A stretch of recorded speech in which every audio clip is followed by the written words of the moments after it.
欢迎您收看家庭会客室。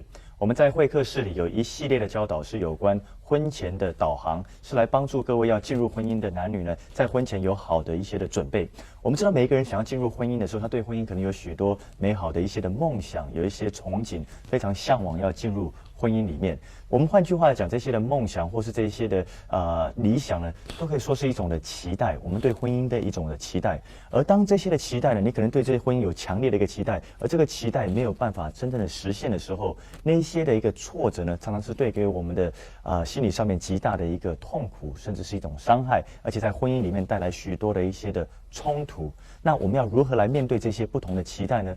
举个例子，可能一个妻子认为说，当她结了婚之后，她就可以永永远远长期的度假了。没想到她一结婚了之后，这先生却希望她出去好好的努力工作，为家里带来更多的一些的收入。这是一个期待的一个极大的一个差异。或者是先生认为说，结了婚之后他们可以生一窝的小孩子，生10个。结果这太太是从来都没有想过要生孩子的，这就是期待中间的一个极大的一个差异。而这些的差异呢，这些的落差会带来许多的冲突。今天我们就是来跟大家来探讨婚姻当中的期待。我们非常高兴今天再一次邀请到来节目当中的是学员传道会的会长李长安、李哥跟冯志梅冯姐来到我们节目当中。李哥、冯姐，欢迎您再次来到我们的节目哈。老师你好。以前我在这个辅导的时候呢，我常常会遇到这个做妻子的这样讲哈，他们呢之所以想要结婚，就希望说他的先生呢可以长长久久的在旁边来陪伴他哈。但是一结婚之后才发现说呢，这个先生呢几乎是常常不在家的哈。这跟他当初想要结婚这个动机跟这个期盼的这个落差是极大的哈。我们如何来面对哈这样子在婚姻当中一个不同的一种期盼呢？对婚的期待，我想大部分的人呢，包括我自己一样的，都会有那种这个王子和公主的情节。所以我们常常都希望说，这个王子啊遇到公主啊，从此过着快乐的生活、快乐的日子。那这是很多人对婚姻都有会这样期待。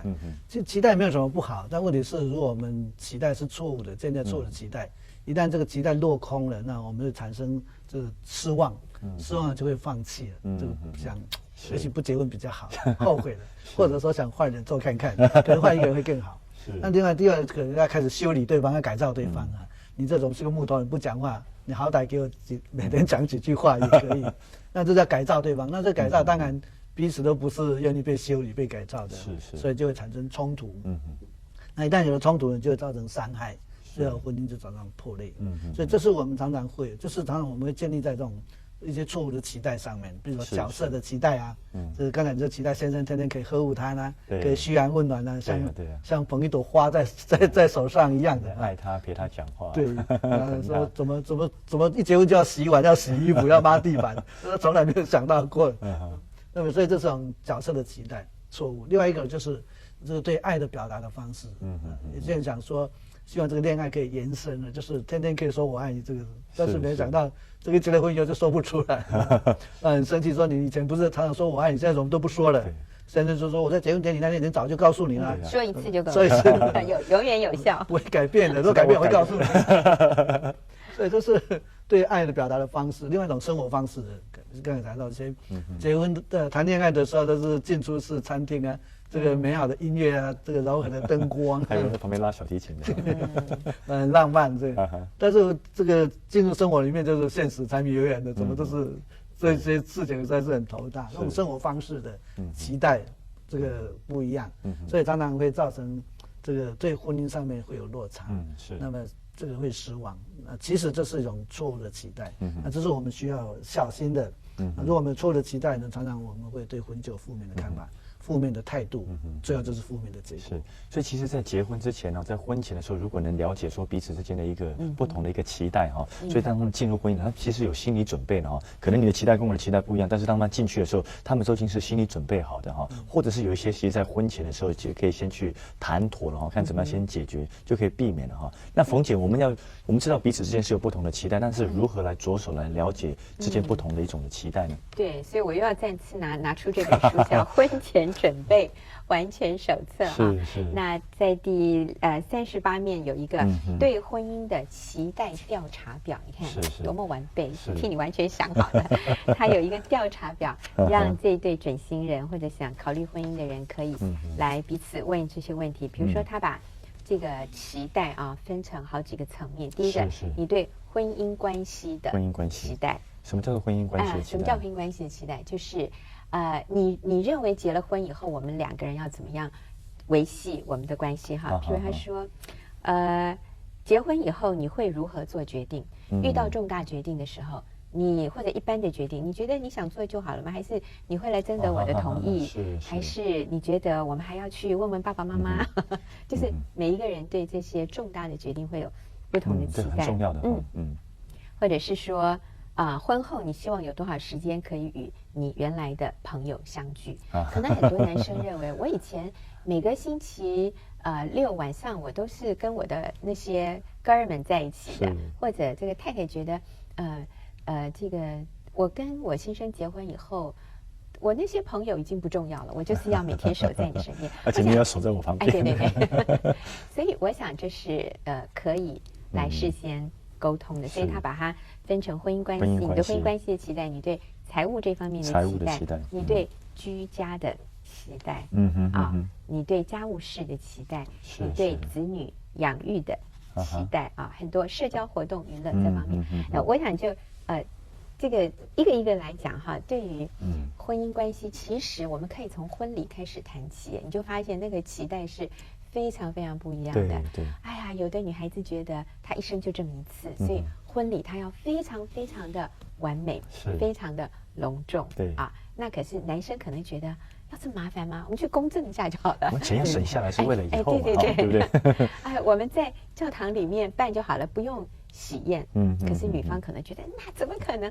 所以这个就是我们要来讨论。然后我想在我们讨论这些期待的同时我们需要有2个原则。第一个，我们一定要有弹性，就是你对于你的期待，你必须不能坚持，你要给自己让自己成为一个有弹性的人。那另外一个呢，就是我也要想一想，我的这个期待 ，is it realistic？就是它是合乎现实吗？它是可行的吗？我们的财务状况可以允许这样吗？有一个女孩子，她说她的梦想就是有一天她可以住在一个像别墅型的那种房子里面，阳明山上。对，她的幻想，她的期待就是有一天她可以坐在那个落地窗的玻璃前面喝咖啡，对，然后看到他的小孩子跟他们的养的狗在院子里面玩，然后旁边就有菲佣在那里帮他倒咖啡，这样的。这是对，这是他对婚姻的期待。但是我们要想一想，就是它合乎现实吗？你的这个期待是一个合理的期待吗？还是你这只是你的梦想而已？我们可以有梦想，但是我们要了解这个，如果合乎现实，那才值得我们去追求，对不对？所以第一个我们要有弹性，第二个我们要看看它合乎现实吗？那其实我就想到我跟长安的婚礼，你知道吗？就已经是足够的考验哈。如果我们能够通过我们婚礼那一关哈，我看我们的婚姻就没有问题。因为我不晓得我以前有没有在这里说过，就是其实在我结婚的时候，我妈妈并没有出席其实我非常接纳，这个没有问题的。我知道她还是很爱我，只是她非常的忙碌。这个是我们家从小到大的，我们家庭的文化吧，应该是这样子。我们是非常彼此尊重的所以我知道我妈妈工作很忙，她没有办法飞到台湾来参加我的婚礼，那我爸爸在就可以了，我很接纳。那所以婚礼从头到尾，从里到外，就是我跟长安2个人，那我也刚从美国来台湾2个月那个时候，然后我们就结婚了。所以我在台湾也没有朋友，所以婚礼从这个看礼服然后场地都他负责化妆然后替我的伴娘找衣服替我的伴娘化妆全都我自己来，所以实在是不怎么样了但是那个都没关系我都可以接受。就那个，但是那天结婚的那天，我在我们学员传道会女同工宿舍，我已经穿上我的新娘礼服，等礼车来接。我一个人在那个同工宿舍里等那个他的朋友，就是有一部借的礼车我记得还是 Benz 可是是很旧的 Benz 所以我怎么Buick，sorry， 我左等右等，怎么没有礼车出现呢？半个小时之后，你知道吗？在预定时间的半个小时之后，我才接到电话，他们说冯姐，对不起，礼车抛锚了。我一个人在女同公司，我都穿好我的什么纱都弄好了，我也自己在家里就把妆化好了，既然没有半个人出现，好吧，怎么办？全都脱，那个里车抛锚了，我就要把所有的衣服换下来。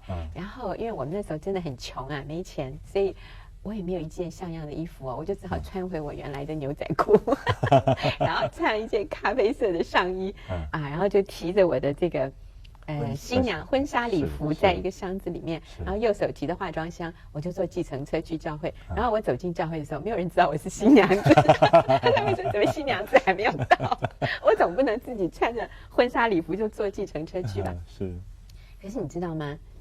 我们的婚礼有出非常多的差错，但是我们2个人都好快乐。是因为我们想，我们终于结婚了啊。所以我发现那个可以容许出差错，就是容许我的期待没有被满足，容许自己做一个有弹性的人，在面对那个对婚姻的期待是非常重要的。所以其实从婚礼我们就接受考验了，然后我们再继续讲到在财务上我们的期待，这个真的是要好好沟通的。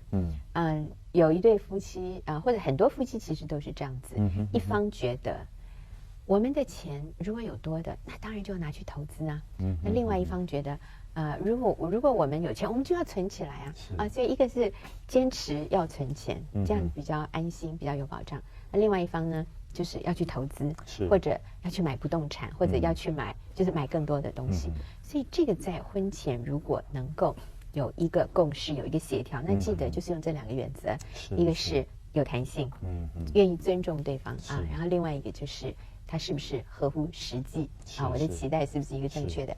那对于做家务事上，我们也需要来谈一谈这本书上也提醒我们，这个蛮重要的。对，期待是这个每一餐都要这个5菜1汤或者满汉全席，才一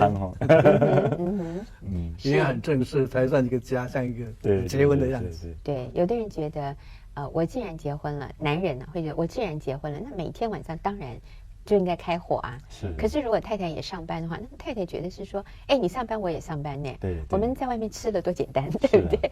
所以这是一种期待。还有有的人非常强调营养价值，要生鲜的，要新鲜的，现煮的。对，这个还有家务事也包含了打扫洗衣服洗碗倒垃圾对。那其实我是非常看重卫浴设备的这个清洁卫生，所以我的2个儿子其实都也非常看重这方面。我就常常提醒他们，我说将来你们结婚了以后请记得打扫厕所的是你们2个人你不可以要求你太太要去打扫厕所，因为他们跟你的跟我们家的标准一定是不一样的，所以你不能要求他来满足你的期待，你要去做这件事。如果你看不过去的话，自己动手做，自己做嘛。对。那对长安来说我真的是结婚以后我才，其实没有结婚以前我就发现了，为什么他们用的厕所永远是湿的呢？那个地板是湿的，不是干湿。对我们家来说，我们家的厕所还铺地毯的呢。怎么他的厕所永远是湿的？我就不能够了解，我也不能够，我那个时候不能接受厕所的地板是湿的。我觉得那个对我来说那个不够卫生，这样子我觉得要干的能够放点地毯更好。那这个叫做婚前我们有了这样的了解以后，那我感谢长安这一点，他愿意体谅我这样，所以我们家现在地板是干的。我们家那个漏水的那个 drain 那叫什么？就是可以下水道那个口排水管的口我们家所有的地上的排水口，我都用胶带把它贴起来，避免蟑螂爬进来。对，厕所的、厨房的、阳台的，我说为什么这里有那么多洞可以让小虫子爬上来？那这个是我对自己家务事的，我们怎么料理这个家的一些期待。那这个就是我们需要彼此尊重。那这一点他愿意迁就我，但是我相信如果他非常坚持厕所一定要湿的，那我也愿意尊重他。不过非常谢谢你。我发现还是干的比较好，所以我发现这个比我更好的，我就不要坚持以前那个旧的方式。干的还是比较好。谢谢你支持我，投我一票。好，那还有一件事情我觉得很有趣的，就是这里讲到的娱乐。有些人认为娱乐是要去住旅馆，要出国，要花很多钱。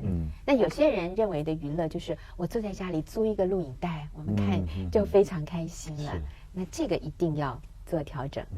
我记得有一位我的一个朋友，他跟我分享，他说他先生对于休闲娱乐的定义就是全家出游，然后住豪华旅馆这样子哈。然后他先生就觉得很放松很开心。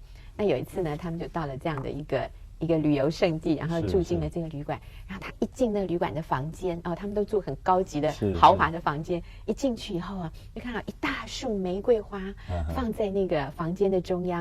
然后他先生这是他先生事先定好的，叫人家先。那他先生其实非常期待这个太太对先生充满感恩，然后给他一个热情的拥抱和亲吻，对不对？可是这个太太的反应完全不是这样子。他说：“我一看到那束花，我就想哭。”他说：“我就马上跟我先生说，这个花可以退吗？”我听了我都觉得，有女人有这种反应。他说：“冯姐，因为我想到的是我们的贷款，我想到我们还欠银行那么多钱。”这一束花的钱如果能够省下来，我们贷款的压力就会少一点。那你能想象他先生的失望，他先生的挫折，还有愤怒吗？那整个这个娱乐那个周末假期就泡汤了。那我认为这个也是我们对于休闲娱乐的期待，还有我们对用钱的一些期待和看法不一样造成的。那当然，现在这位女士聪明多了。当她先生这样做的时候，她就带着女儿一起说：“哇，我们谢谢爸爸，爸爸多爱我们。”那至于说那个贷款呢，算了，以后再说。对，那还有其他的像信仰。对基督徒来说，也会把信仰生活带进婚姻里面的一个期待。比如我听到好些年轻人呢，他们说：“我们希望以后我们的家是一个福音的据点，开放是有家庭的祭坛，然后。”每天开放，让客人川流不息。真的有家庭是这样的，或者说这个家庭祭坛的一定要什么样的形式每天几点到几点应该有读经、祷告、唱歌、敬拜、赞美。是。但是对方听了就一个头两个大，这个地板谁来扫？这个家居谁来布置安排？那么这个接待的茶点水果餐饮谁来预备？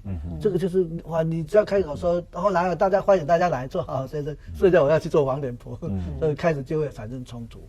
那这个很多人以为这样才属灵呢，意思是这样。那其实这是我们需要回到这个比较现实里面的。其实圣经也提到说，人如果不会管理自己的家，也能照管神的教会。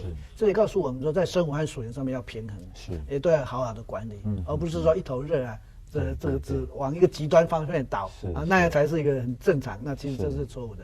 所以有些人会把这个变成一个很高的期待带入婚姻里面，那其实也会造成冲突。那么对姻亲父母的这种关系，所以我们中国常常觉得5代同堂，说哇是这个光宗耀祖，是非常荣幸，非常可以摆得出去的。但其实这个5代同堂或3代同堂问题很多，所以不一定这个就是一个好。那所以很多先生也可以跟我说，然后跟我吐苦水，他说：“哎呀，当我们住在一起的时候就不知道，就变成三明治了这个大家站在我太太那边呢，还是站在我妈妈那边？那这种就是期待父母好像。”结了婚以后没有离开父母，那所以说这个父母就混在你的婚姻家庭里面了。那其实这种错误的期待里面，就造成困扰。这是我们需要以后希望能够厘清这方面，怎么样离开父母，建立一个自立的家庭。我想我们也需要为孝顺来下定义。我们都觉得我们应该，我们都希望，我们也都愿意孝顺父母。但是那个孝顺的定义，每一个家庭是不一样的，表达的方式是不同的。对，有的人觉得一定要你要住在一起，有的人认为给钱才是孝顺，有的人认为是要经常回去探望，也就是说百依百顺，对，才叫孝顺。这个要沟通好，这是需要私人了解厘清的。那在这些期待当中呢，我相信有一个是很重要的，是讲到说有关这个生育儿女的事情你要生多少？我想这是最基本的有人不想生孩子像现在很流行不要孩子那他们还有钱可以去度假这个教育费拿来度假多好嘛，对不对？那像这样子一个，我想这是一个蛮大而且蛮重要的一件事情，这个你们怎么样看待？其实孩子是耶和华所赐的产业，这是在圣经里面告诉我们。所以基本上面子女呢，对家庭来讲，应当是一个祝福，是一个上帝透过孩子祝福我们的。所以如果我们排斥这个孩子，除非身体上面特别的因素不能够生产，这是另当别论。是，但是如果是能够正常状况下，应当有孩子。这孩子呢，可以让我们今天上帝透过孩子祝福我们。那其实也让我们学习成长。如果我们不做父母，就不知道自己的，当然孩子也是在我们面前活镜子。他们的成长过程也就让我看到我的这个形象，我的样式从他那边显明出来。所以让我们成长，还让我们学习付出。这个。当我们如果说只有夫妻2个人的话，这个彼此这个同等，好像同才年纪差不多，容易沟通。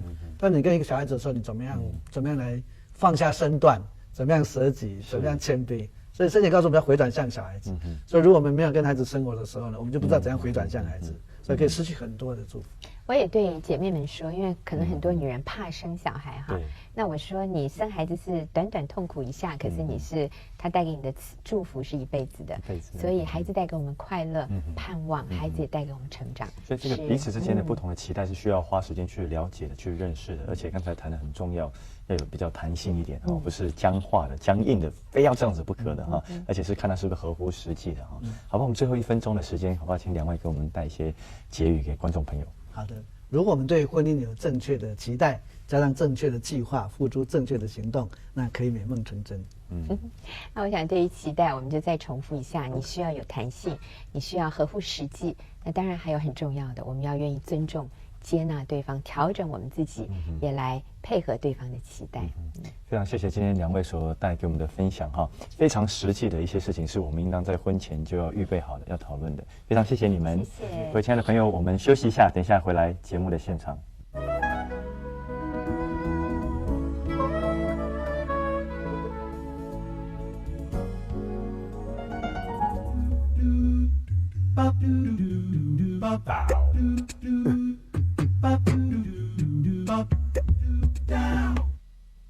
这里有爱，有爱是你的天堂，有坚韧付出，是真实的希望。欢迎回到家庭会客室。不知道您对婚姻的期待是怎么样呢？很多人他们要结婚、要进入婚姻的时候，他觉得婚姻好像是来满足他现在所有一切没有办法满足的欲望，他都想要在婚姻里面被满足。我就听过一个，常常听到身边男孩子他说，他希望找的一个太太是能煮饭、做家事，而且很勤俭持家，然后帮他生一堆孩子。然后听到一些女性朋友，她们的理想就是说，她想要结婚，因为她想要找这个老公能赚很多钱，然后让我花，可以请佣人啊，或是到处去度假啊，每天过得像公主般的生活。所以你看，男孩子跟女孩子其实他们在进入婚姻之前，对婚姻的期待是很不一样。大家都希望从婚姻得到满足，那请问谁来付出呢？所以我觉得我们这个节目就是让大家看清楚，你到时候你对婚姻的期待是什么，2个人的落差不要太大。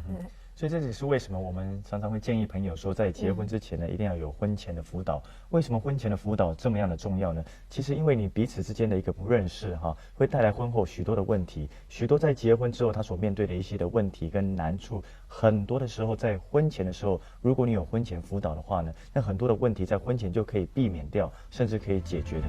你绝对不要小看说今天我们所讨论那些事情是非常微不足道的事情，是小事情，没有问题，婚后再解决。不是的，其实呢，在婚前就要解决。你不要以为说婚后谁要煮饭是一件小事。我记得我们刚结婚，这个讲到说吃饭要煮饭的事情，就非常的头痛哈。对，因为这个压力很大。因为我那时候21岁就结婚，我从来不知道说结婚以后你就要开始煮饭，所以当他每次喊说他肚子饿的时候，我就真的头很痛，而且一天还要吃3餐。我说3餐就压力很大，就是头很痛。所以问他说：“哎，奇怪，你为什么常常头会痛啊？”说：“因为我没想到说结婚之后还要煮饭哈。”这只是一个好玩的一个例子。其实呢还有很多啊，包括说你结婚之后你要住哪里呢？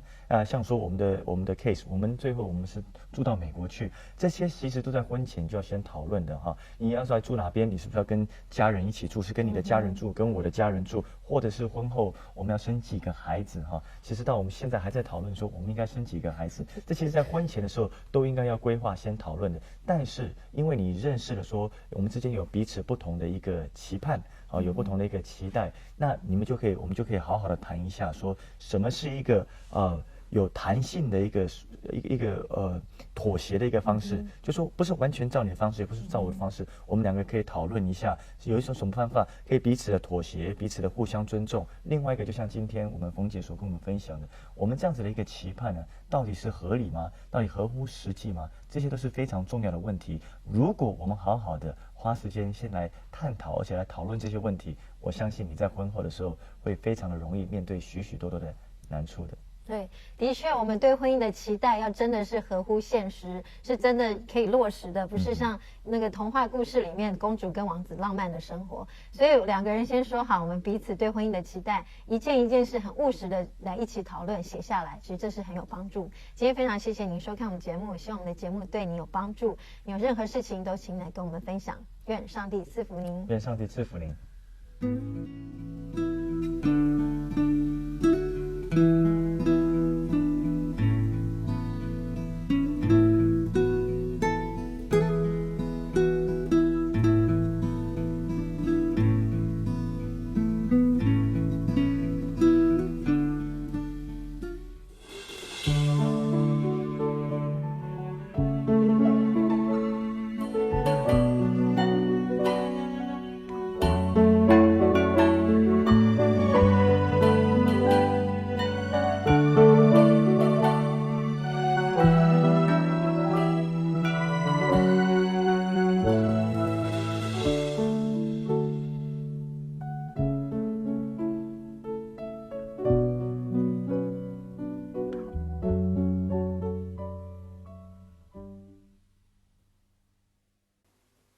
这里有爱，有爱是你的天堂，无条件的付出是真实的希望。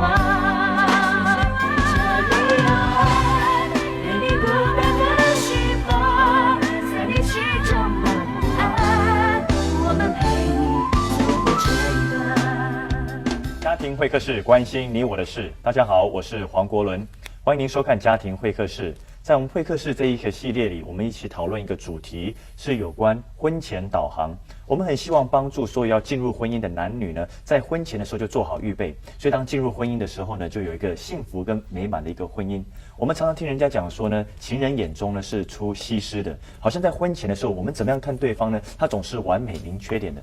但是呢，一结了婚之后，就突然开始发现说，怎么婚前是没有任何缺点的，一结了婚之后，发现他到处都是缺点，发现说我们个性是这么样子的一个不合，而且甚至不合到一个地步呢，甚至有人是以离婚来做结尾的。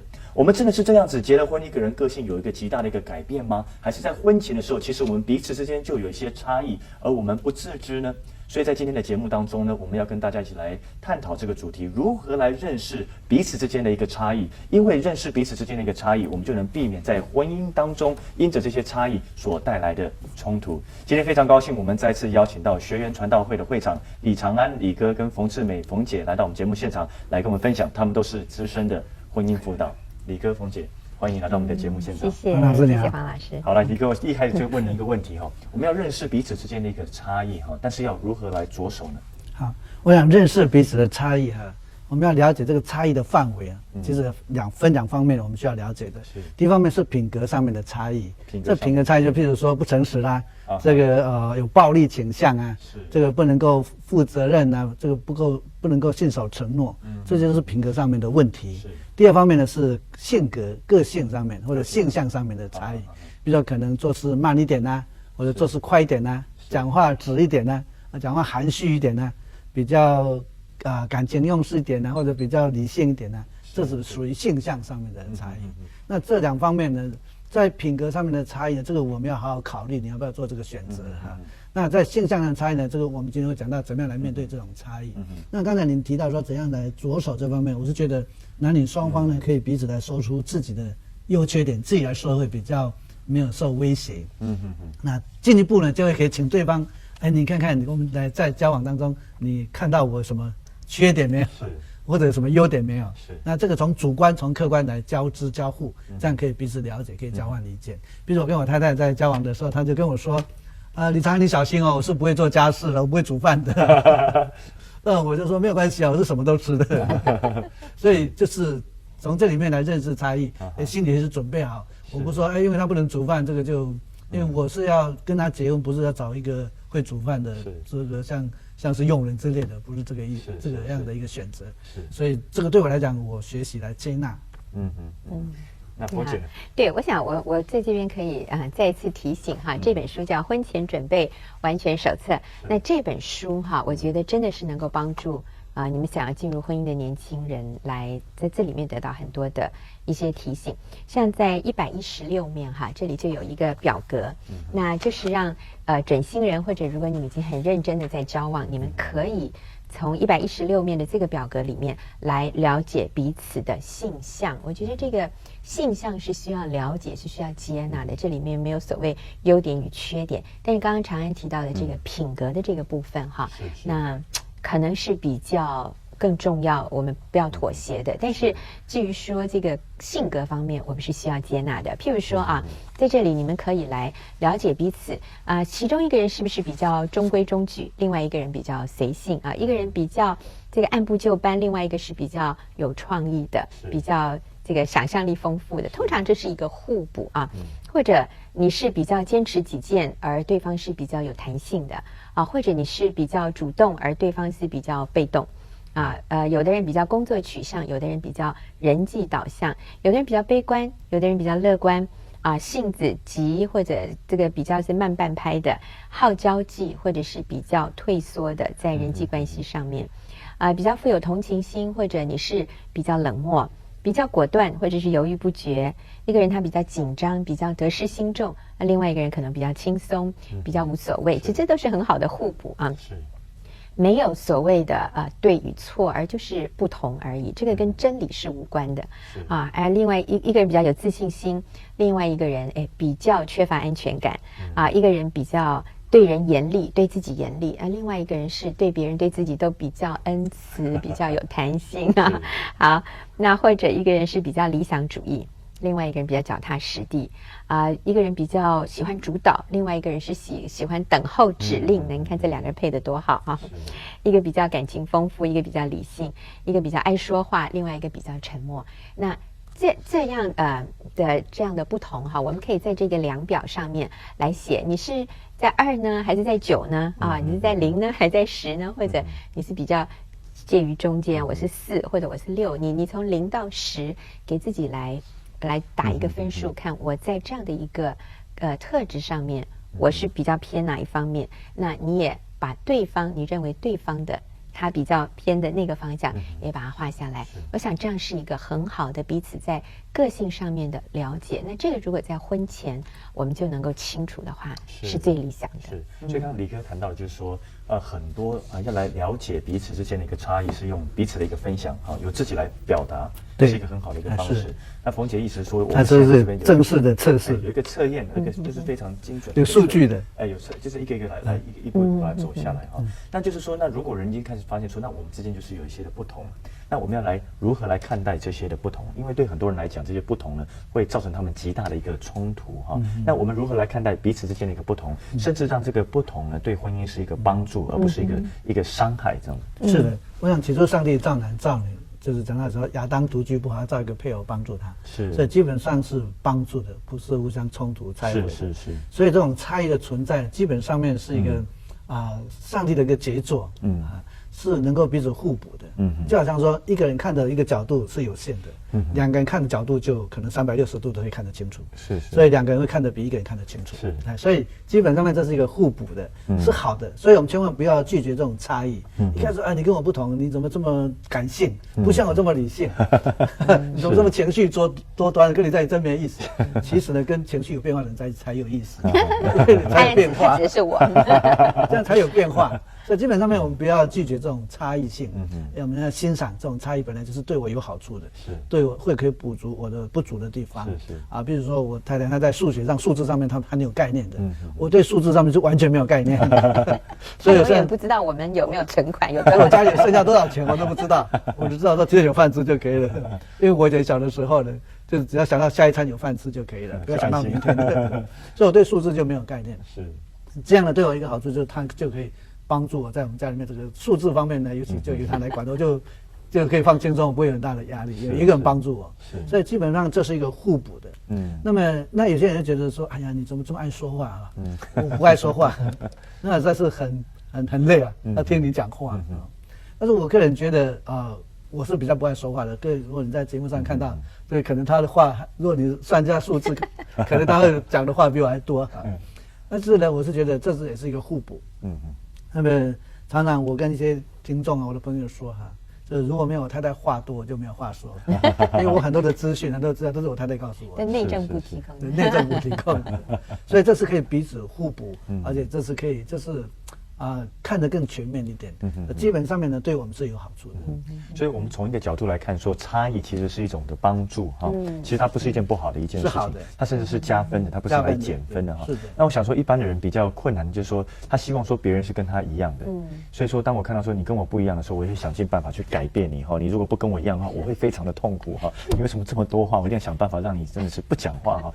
所以当我们想办法去改变对方的时候，我们再带来许多的冲突，带来许多的不愉快哈。如何来去避免这样的事情呢？我记得这个功课是在我还没有进入婚姻以前，我就非常清楚的学到的一个功课。所以我觉得在婚前如果能够学这个功课是最好啊。那这个就是从长安向我求婚的那一天开始，就是20多年前。那他向我求婚的那一天，我就说好，我答应你啊。但是那天回到家里，其实我就开始在盘算一套计划。什么计划呢？就是对这个男人的改造计划。那我是很忠于对啊，你知道圣经说那个男人独居不好，我要为他造一个配偶帮助他，对不对？所以我想，对，那我是要帮助他成为一个更好的男人。所以让我想想有哪些地方他需要我帮助他改变的。所以那天晚上我就列了一个单子哦，我真的就把它列下来，哇，长长的一串，所有我认为李长安需要我帮助他改变的地方。然后第二天早上起来，我就把这单子拿出来看，第一项就是我当天的目标，我第一天我就要改变他。那第一项我写的就是坐姿啊，就是我发现他坐的时候有一个我当时认为是毛病啊，现在我认为那是一个习惯。就是一开始还好，但是大概10分钟之后，他就会开始毫不自觉的怎么样抖腿这样子。他一抖腿，我就觉得非常影响我，让我心神不宁啊！怎么这里一直有个东西在那边抖啊？那我们当时约会的场所又经常是在教会里面，所以我们都是先在教会聚会，然后才去约会。那他坐的时候又特别喜欢把脚放在那个。你知道教会里都是长长的一条长板凳，对，他把他的脚放在那个板凳那个长的椅子下面的那条木杠上，所以当他脚放在上面，然后开始抖腿的时候，你知道前面的一排的人真的感觉像地震一样。那我们这一排的人其实他的身体也会颤动，我们这一排的人也会感受到那个震撼力。对。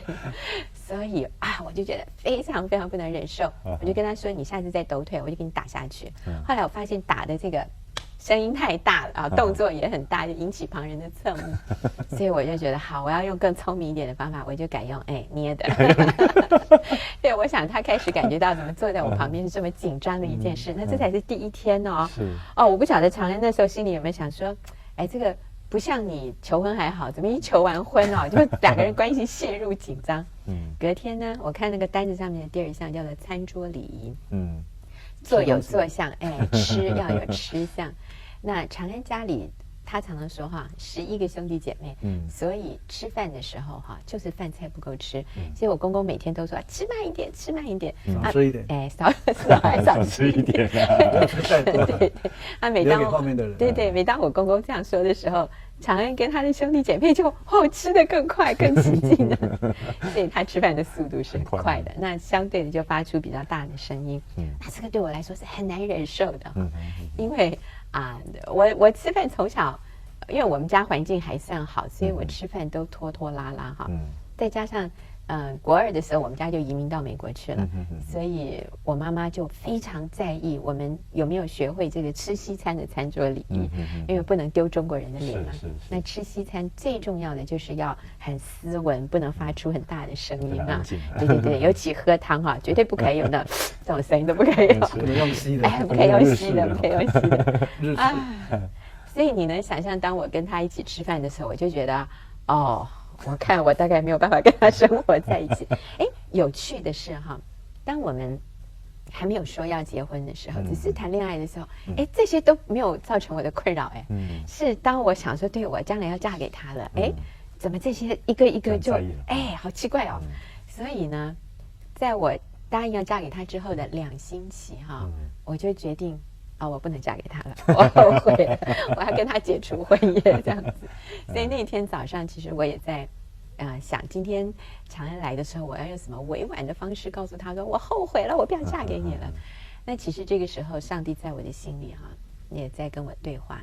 上帝就让我看到说，其实一开始我愿意嫁给他，是因为他带给我安全感。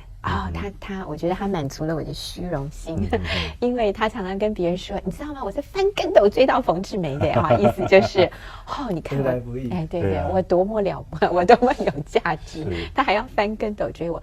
你知道这个其实是他让我觉得，我很重要，我很有价值，他满足了我的所谓的虚荣心然后。他给我安全感。那今天他有一些事情让我不甚满意的时候，我就爱不下去了。这个根本不是爱耶，这个，我用这样的态度下去，我遇到任何男孩子，最后大概都会差不多。因为每一个男人都有他一系列的所谓的跟我不一样的，我看为缺点的，其实叫特点所以那天早上我就跟上帝投降，我说上帝。我没办法呀，我发现在我里面，我根本不懂什么叫做爱，请你把这个爱放到我的里面。所以那天早上，上帝正在垂听祷告，8点钟，长安来我住的地方按门铃，然后我打开门一看，哎呀，怎么在我面前是这样英俊潇洒、令我倾倒的男士那时候头发没有 set 但是以前穿衣服是随便搭配的，穿大花格子，所以他一看我就头昏脑胀。他那天早上上面是白色、深蓝色大格子的衬衫，可是下面配的是咖啡色和土黄色大格子的西装裤那个都是他是90年代的那种衣服，因为他很多衣服都是一些牧师穿不下送给他的。所以他就这样出现，可是我那天却发现他非常非常的吸引我。那这个是20多年前的那一天，我学会了这个面对差异最重要的那个功课。不是要求对方按照我的意思来做，而是我愿意学习按照他的本相去接纳他。你说衣服不会搭配。这个跟品格无关，这个跟真理无关。你说吃饭的速度快一点，或者做的时候，爱抖腿，这个不是罪，对不对？这个就是需要我来接纳的。那他也需要接纳我的，这个，我比较挑剔啊。其实这个还跟罪有点关系。但是他也是这样的包容我，也是这样的接纳我。呀，我是完美主义。我都要90分了，他60分就很开心。他100分，是100分。所以你知道，这个是那个最重要的那个重点，就是按照他的本相去接纳他。但是有一些在品格上面的事情，我觉得是我们反而比较要在意的，不能妥协的。这是非常重要的。有一些是习惯，像你刚才提的习惯，那真的是跟对错没有关系，可能跟个人的一个习惯是不大一样的所以我们常常受不了，是因为习惯之间的一个不同那个就没关系啦，那个真的就学习接纳。那有没有可能说一个人他在交往的时候，他发现说对方真的是有一个跟他一个差异是大到一个地步了，他觉得说是不是不应该跟这个人继续交往下去，然后他不能决定到底要不要像这样子的一个朋友，你要怎么样子来帮助他呢？如果是在品格上面的问题的话，我们坚决就是不要太勉强，不要因为想要做类似，我要把他救出来。那我觉得这个是要好好考虑因为反正如果救不成，反而2个都牺牲了。那我觉得应该慎重。那么对个性上面呢，性向上面的差异呢，就我们要学习来接纳，把对方你认为的主观上面认为的是缺点，把它说这是不同点，这是特点，就是他有的我没有，那我有的他没有，那这叫特点。那这种欣赏智慧转为特点或者不同点的时候呢，我们就站在一种接纳他的态度，来彼此来互动，彼此来欣赏。那这样可以2个人就更容易一体，这个互补的功用呢就能够显明出来。你刚才讲那个接纳，它不是忍耐嘛，不是忍耐，但是不是接受，而且是欣赏它。欣赏它，这个欣赏不大容易你们怎么欣赏？其实是一念之间一念之间。譬如说，我太太她很爱说话，很喜欢说话。那么我觉得他说话我听他说话很有价值，很有意义，是，那我就不会排斥，不会拒绝，所以我就很喜欢听他。那他就觉得我很窝心，很了解他，是，所以两个这种距离就会越来越近。那确实他所讲的话对我也有帮助，很有造就。最近告诉我说他就建议我说我在这个演讲里面呢，很多一些不必要的废话在里面，不是废话，赘字，多余的字，多余的字，当然那就是废话。因为我刚才在讲说，哎呀，实在他怎么会又被他挑到这些毛病？但是我仔细再去看我的录音带、录影带听啊，发现他讲的是事实，所以我说还好。这个他提醒我了，我下次就可以改进，那可以更进步，那我有这个安全感。我想这个也是看到长安的那个美德，就是他很谦卑，他很愿意接受别人给他的建议。那我觉得这个是每一个人在婚姻里面需要有的这样的一个美好的品格，就是我们也需要知道我们自己是不完美的，那我们也愿意接受对方所提出来的建议。不过在刚才那个。品格上面哈，你说哪一些是我们不要妥协的？是哦，那我想，当然，我现在先要提的第一个，这个不算是品格，这是一个我觉得基本的条件，就是在信仰上。是。如果说我们有不相同的信仰，那这个当然是与品格无关。但是圣经是这个吩咐我们要，你说信与不信的原不相配，不要同父异母。其实这个是要保护我们的，所以。如果信仰不相同，我觉得不要勉强哈，这是第一个。那当然还有如果他有一些恶习像吸毒啦、酗酒啦、赌博啦、债务、借钱。或者是暴力，这个非常明显。如果在结婚以前他就打你，就对你有暴力，如果他在结婚以前他就已经是满身的债务都还不清的，那我想这个我们真的不要勉强。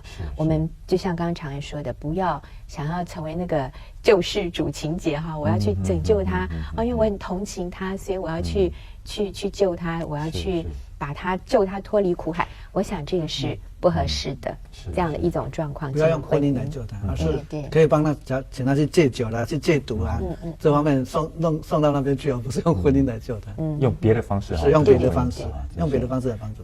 但是非常好。我们不只是来认识彼此之间的一个差异哈，让这个差异是对婚姻一种帮助哈，而不是一种的伤害，甚至是进一步接纳哈，不是忍受哈，是接纳，而且是再进一步的就是欣赏对方哈。好不好？在最后的1分钟，好不好？请两位跟我们一点。如果婚前能够彼此了解差异的话，那么更容易男女双方可以带来合一。谢谢。我想也是把对方的这种性格上的你认为缺点，我们把它看成是特点，然后看看他的这个特点怎么样来弥补我在这方面的特点。所以这是我们把彼此的差异看成是一个彼此互补最好的一个机会。非常谢谢今天两位所带来给我们的分享哈，你们两个就是一个活见证哈，如何的互补成为婚姻的一个帮助，非常谢谢你们，谢谢。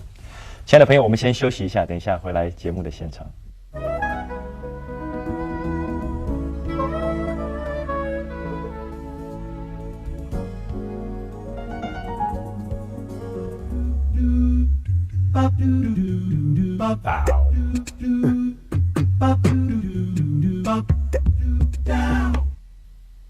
这里有爱，有爱是你的天堂，不要艰难付出，是真实有希望。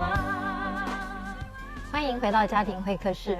常有人说我们因相爱而结合，因了解而分手。其实两个人非常相爱，但是呢，越相处在一起，越了解对方的时候，就发现越没有办法忍受。我记得我听过一个比喻，就是像阿拉斯加的一个豪猪，他们在寒冬大雪纷飞的时候，两只豪猪就要互相靠在一起取暖。但是呢，他们身上的刺真的会戳痛对方。但是呢，他分开的话又冷得受不了，但是碰在一起又被对方刺得不得了。所以其实男女结婚之后，我们在情感上面真的是难分难舍，但是真的现实生活在一起又是伤害对方最深的哈。所以那个伤害常常是因为彼此之间的一个不同，而这个不同是在结婚之后才发现的。如果能在婚前的时候就因着这个不同而有一些的了解的话，这对婚姻以后所要经营的婚姻是有极大的一个帮助的。今天在节目当中，我们讲到说有在彼此之间那个相异之间呢，有一个叫做品格之间的不同，另外一个是个性的不同。这品格的不同呢是比较困难的一点。当你发现说对方跟你实在是有很不同的一个品格的时候，你真的需要三思而行，真的是好好的思考一下，你是不是真的要进入这样子的一个婚姻哈？那很多人会认为说呢，这个品格不同呢，虽然他这个品格他可能是喜欢赌博，他可能是又吸毒，他有很多不好的一些事情，但是没有关系，我相信爱能改变一切，我相信结婚之后我能改变他。亲爱的朋友，千万不要相信这样子的一个想法。你结婚，你在婚前不能改变他，你在婚后呢，你也是没有办法来改变这个人的。所以当时品格之间有一个极大的一个差异，甚至是你不能接受的时候，千万小心，不要随便进入这样子的一个婚姻。另外一个是个性上面的一个不同，个性的一个不同，其实不是对错的一个问题，也不是犯罪，也不是合法不合法的一个问题，也不是道德上面的一个问题。个性上面的问题很多是习惯。你的习惯跟我不同，我的习惯跟你不同，但是问题是这个样子，我们常觉得说你的习惯应该要跟我一样，所以你跟我不一样，我不能接受你，所以会想尽办法要去改变另外一个人。亲爱的朋友，我们每个人都有个人的一个习惯，而且我们从不同的家庭里面出来的。当你旁边那个人，尤其是你最重要的那个人，想尽办法要来改变你的时候，施加各式各样压力，要来把你变成他另外一个你不是的一个样子的时候，那是非常痛苦的一件事情。所以呢，因为这样子的一个想要改变呢，会常常造成极多的一些的冲突，这个也不是我们所要看见的。但是那应该怎么办呢？我们应该学习在婚前的时候知道说我们之间是不一样，而不一样是可以被接受的，而且你不只要接受它，而且你要学习要会欣赏它，这个是需要花时间去学习的。它不一定跟你一样，但是它跟你的不同也是有它的一个价值的。我们学习去彼此来欣赏跟接纳。对，了解我们的对方跟我们的不同，而接纳他、尊重他、欣赏他。我想这样两个人才有办法继续唱下去，这个戏才有办法继续走下去。今天非常谢谢您收看我们的节目，我们在这边跟您说再会。如果你有任何事情跟我们分享，来电、来信或是传真给我们，愿上帝赐福给您。愿上帝赐福您。